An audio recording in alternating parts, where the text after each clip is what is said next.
Delhi bomb ಸ್ಫೋಟ ಪ್ರಕರಣ ಸಂಬಂಧ ತನಿಖೆ ಚುರುಕುಗೊಳಿಸಿರುವ ಜಾರಿ ನಿರ್ದೇಶನಾಲಯಕ್ಕೆ ಉಗ್ರರ ಸ್ಫೋಟಕ ಮಾಹಿತಿಯೊಂದು ತಿಳಿದು ಬಂದಿದೆ. 1992ರ ಡಿಸೆಂಬರ್ 6ರಂದು ನಡೆದಿದ್ದ ಬಾಬ್ರಿ ಮಸೀದಿ ಧ್ವಂಸಕ್ಕೆ ಪ್ರತಿಕಾರವಾಗಿ ಈ ದಾಳಿ ನಡೆದಿದೆ ಎನ್ನಲಾಗಿದೆ.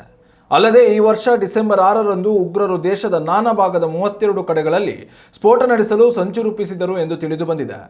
ಬಾಬ್ರಿ ಮಸೀದಿ ಧ್ವಂಸ ಪ್ರಕರಣಕ್ಕೆ 32 ವರ್ಷ ತುಂಬುತ್ತಿರುವ ಹಿನ್ನೆಲೆಯಲ್ಲಿ ದೇಶದ 32 ಕಡೆಗಳಲ್ಲಿ ಬಾಂಬ್ ಸ್ಫೋಟಿಸಿ ಪ್ರತೀಕಾರ ತೀರಿಸಿಕೊಳ್ಳುವ ಹುನ್ನಾರ ಉಗ್ರರದಾಗಿತ್ತು ಎನ್ನಲಾಗಿದೆ. ಇನ್ನು ಈ ಸ್ಫೋಟ ನಡೆಸಲು ಆರೋಪಿಗಳು ಬರೋಬ್ಬರಿ 23 ಲಕ್ಷ ರೂಪಾಯಿಗಳನ್ನು ವೆಚ್ಚ ಮಾಡಿದರು. ಹೀಗಾಗಿ ಅಲ್ ಫಲಾಹ್ ವಿಶ್ವವಿದ್ಯಾಲಯಕ್ಕೆ ಕೇಂದ್ರದಿಂದ ಬರುತ್ತಿದ್ದ ಅನುದಾನಗಳನ್ನು ದುರುಪಯೋಗಪಡಿಸಿಕೊಳ್ಳಲಾಗಿದೆಯಾ ಎಂಬ ದಿಕ್ಕಿನಲ್ಲಿಯೂ ಇಡಿ ತನಿಖೆ ಚುರುಕುಗೊಳಿಸಿದೆ. ಈ ಪ್ರಕರಣದಲ್ಲಿ ಭಾಗಿಯಾದ 2 ವೈದ್ಯರು ಇದೇ ವಿಶ್ವವಿದ್ಯಾಲಯದಲ್ಲಿ ಕೆಲಸ ಮಾಡುತ್ತಿದ್ದರು ಎನ್ನಲಾಗಿದೆ.